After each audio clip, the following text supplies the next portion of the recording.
एक बार की बात है, एक लड़का था जिसका नाम रावी था। उसके माता पिता मर चुके थे।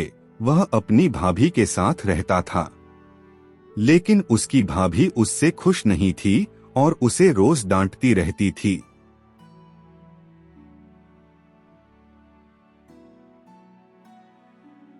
मैं तो इस घर की नौकरानी हूँ।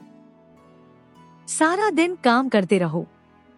जब सारे कपड़े मशीन में धुल गए, तब देवर जी को याद आया कि शर्ट भी धुलवानी है। कविता भाभी, मैंने तो आपको कल रात ही कहा था कि जब कपड़े धोना शुरू करे तो मुझे बता देना। तो क्या मैं टीवी या रेडियो हूँ जो तुम्हें हर बात बताती रहूं? खुद ध्यान रखा करो या कोई नौकरानी रख लो।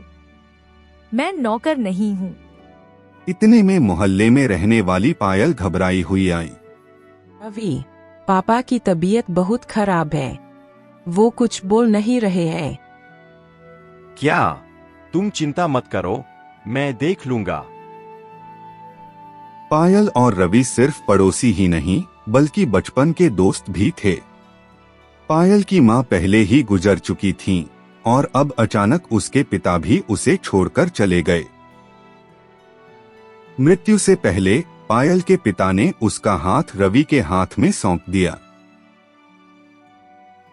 कविता को यह सब बहुत नागवार गुजरा। पहले से ही एक निकम्मे का खर्च उठा रही थी, अब एक और भिखारी आ गया। शादी भी ऐसे से की जो दहेज में एक पैसा भी नहीं लाई। कुछ दिन बाद पायल ने कहा, रवि जी, अब हम यहाँ नहीं रहेंगे। मुझे बहुत बुरा लगता है जब भाभी हमें बोझ कहती है। हम अपने घर चलेंगे।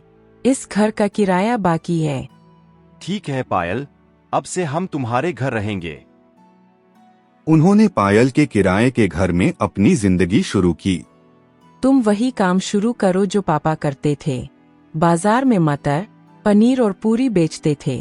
सब लोग उन्हें जानते थे। मैं तुम्हें सब कुछ सिखा दूंगी। रवि ने कर्ज लेकर मटर पनीर पूरी का ठेला लगाया। पायल शाम को काम में उसका हाथ बंटाती।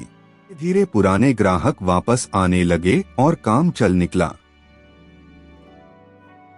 यह सब देखकर कविता को जलन होने लगी।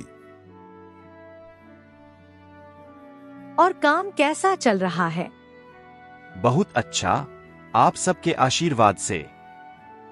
कविता ने सोचा कि किसी तरह रोहित का काम बर्बाद कर दे। अगले दिन वह ठेले पर पहुंच गई। अरे वाह, क्या खुशबू है! मुझे भी भूख लग गई है। लेकिन कविता ने अपने पर्स से एक मरी हुई छिपकली निकाली और सब्जी में डाल दी। यह क्या? मटर पनीर में तो छिपकली है। यह जहरीला खाना बेच रहा है। यह सब आपने जानबूझकर किया है। मैं सफाई का खास ध्यान रखता हूँ। मेरी पत्नी भी साथ देती है। देखो, यह तो नकली है। यह औरत झूठ बोल रही है।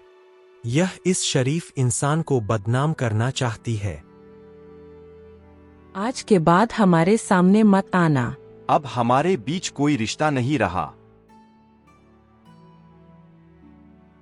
फिर रोवी और पायल ने पूरी लगन से काम जारी रखा।